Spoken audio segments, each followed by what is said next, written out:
আসসালামু আলাইকুম। আশা করি সকলেই ভালো আছেন। চাকরি প্রত্যাশী ভাই বোনেরা, নৌ পরিবহন মন্ত্রণালয় পায়রা বন্দর কর্তৃপক্ষ থেকে একটি নিয়োগ সার্কুলার প্রকাশ করা হয়েছে, যেখানে বর্তমানে আবেদনটি চলমান রয়েছে এবং এটি কিন্তু একটি সরকারি নিয়োগ সার্কুলার, স্থায়ী নিয়োগ সার্কুলার, যেখানে বাংলাদেশের যেকোনো জেলার যেকোনো প্রার্থী এই নিয়োগ সার্কুলারে আবেদন করতে পারবেন।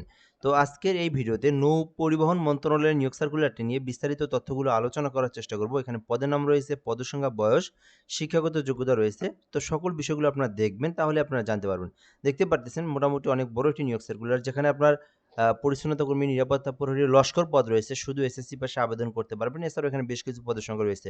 সম্পূর্ণ ভিডিওটা শেষ পর্যন্ত দেখবেন, সকল বিষয়গুলো জানতে পারবেন। কিভাবে আবেদন করতে হয় এই বিষয়টা বলে দেওয়া হবে এই ভিডিওর মাধ্যমেই। আরেকটা বিষয় বলে রাখি, আপনারা যারা আমাদের ইউটিউব চ্যানেলে নতুন ভিডিওটা দেখতেছেন, অবশ্যই চ্যানেলটি সাবস্ক্রাইব করে রাখবেন। বাংলাদেশের সরকারি সকল নিয়োগ সার্কুলার তাহলে আপনি আমাদের মাধ্যমে জানতে পারবেন ইউটিউবে। আর ফেসবুকে একটা পেজ রয়েছে আমাদের, জবস প্লাস বিডি। এখান থেকে যারা ভিডিওটা দেখতেছেন, পেজটিতে ফলো দিয়ে রাখবেন, লাইক কমেন্ট করবেন, তাহলে পরবর্তীতে যে সার্কুলার আমরা আপলোড দেব সবার আগে আপনি ফেসবুকে জানতে পারবেন আমাদের মাধ্যমেই। পায়রা বন্দর কর্তৃপক্ষ রাজস্ব খাতে নিয়োগ সার্কুলার, যেখানে বলা হয়েছে যে বাংলাদেশের প্রকৃত যে কোনো নাগরিক এই নিয়োগ সার্কুলার আবেদন করতে পারবে এবং এই লিঙ্ক দেওয়া রয়েছে, এই লিঙ্কের মাধ্যমে অনলাইনে আবেদন করতে হবে।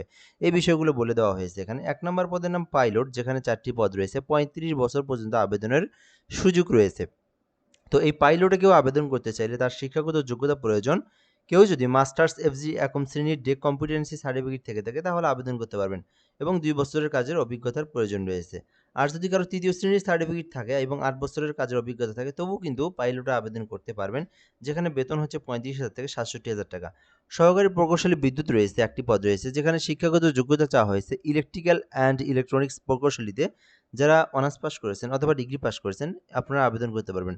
সহকারী প্রকৌশলী যান্ত্রিক নিয়োগ দেওয়া হবে একটি পদে, যেখানে বলা হয়েছে যে যান্ত্রিক প্রকৌশলী নিয়ে যারা স্নাতক পাস করেছেন অথবা ডিগ্রি পাস করেছেন, যান্ত্রিকে আবেদন করতে পারবেন।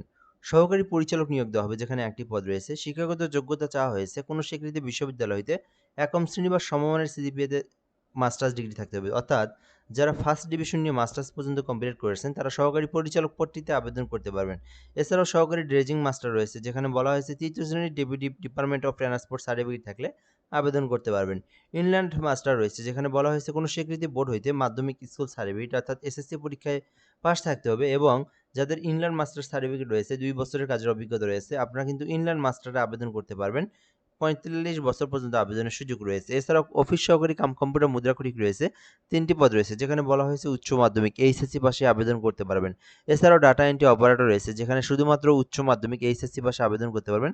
কার্পেন্টার রয়েছে, যেখানে শুধুমাত্র এসএসসি পাশে আবেদন করা যাবে। জাস্ট 2 বছরের কার্পেন্টার কাজের অভিজ্ঞতা বা সার্টিফিকেট থাকতে হবে। এছাড়াও লস্কর পদ রয়েছে, কোনো অভিজ্ঞতার প্রয়োজন নেই, শুধুমাত্র এসএসসি পাস করেই লস্করে আবেদন করতে পারবেন, যেখানে সর্বমোট 3টি পদ রয়েছে। তো যারা আবেদন করতে চান আবেদন করতে পারেন। এছাড়াও এখানে কিন্তু নিরাপত্তা প্রহরী রয়েছে, যেখানে শুধুমাত্র এসএসসি পাশে আবেদন করতে পারবেন। পাসপোর্ট 5 ইঞ্চি উচ্চতা থাকতে হবে, তাহলে আবেদন করা যাবে। এছাড়াও পরিচ্ছন্নতা কর্মী রয়েছে, যেখানে 8ম শ্রেণী পাশে আবেদন করতে পারবেন। তো আপনার শিক্ষাগত যোগ্যতা অনুযায়ী আপনি যে পদে চান আবেদন করতে পারবেন। সো এরপরের বিষয়গুলো আমরা এখান থেকে দেখব। আবেদন করতে বয়সটা কিন্তু 18 থেকে 32 বছর এবং যে পদের বয়স নির্ধারণ করে দেওয়া আছে সেই অনুযায়ী সেই পদে আবেদন করবেন। এরপরে বলে দেওয়া হয়েছে কিভাবে আবেদন করবেন, আবেদনের প্রসেস দেওয়া রয়েছে। সো ppa-teletalk.com.bd এই লিঙ্ক থেকে আবেদন করতে হবে। আমি আবারও দেখাই দিচ্ছি, ppa-teletalk.com.bd এই লিঙ্ক থেকে আবেদন করতে পারবেন এবং এই আবেদনটা কিন্তু 20শে মে পর্যন্ত চলমান থাকবে। বর্তমানে আবেদনটা চলমান রয়েছে, 20শে মে পর্যন্ত এই নিয়োগ সার্কুলারে আবেদন করা যাবে। আর এখানে আবেদনের পরে আপনারা কি করবেন বলে দেওয়া হয়েছে। আবেদনের পরে সরকারি ফি জমা দিবেন। এখানে কেউ যদি 1 থেকে 5 এর মধ্যে আবেদন করেন 223 টাকা এবং কেউ যদি 6 এর মধ্যে আবেদন করেন 168 টাকা এবং কেউ যদি 7 থেকে 9 এর মধ্যে আবেদন করেন তাকে 112 টাকা এবং 10 থেকে 12 এর মধ্যে আবেদন করলে 56 টাকা সরকারি পেমেন্ট ফি জমা দিতে হবে। এবং এটি দেওয়ার প্রসেসটা হচ্ছে পিপিএ হেল্প লিখবেন, ইউজার আইডি লিখে আপনারা 160 পোর্ট নাম্বার সেন্ড করে দেবেন। পরবর্তীতে পিন নাম্বার দিয়ে এই যে টেলিটকের নাম্বার, এই নাম্বারে সেন্ড করে দিলে আপনার আবেদনের পেমেন্টটা কিন্তু সম্পূর্ণ হয়ে যাবে। সো যারা আবেদন করতে চান, এই শিক্ষাগত যোগ্যতা যাদের রয়েছে তারা কিন্তু নৌ পরিবহন মন্ত্রণালয়ের পায়রা বন্দরের নিয়োগ সার্কুলারে আবেদন করতে পারবেন। ভিডিওটা আজকে এ পর্যন্তই। ধন্যবাদ, ভালো থাকবেন। আসসালামু আলাইকুম।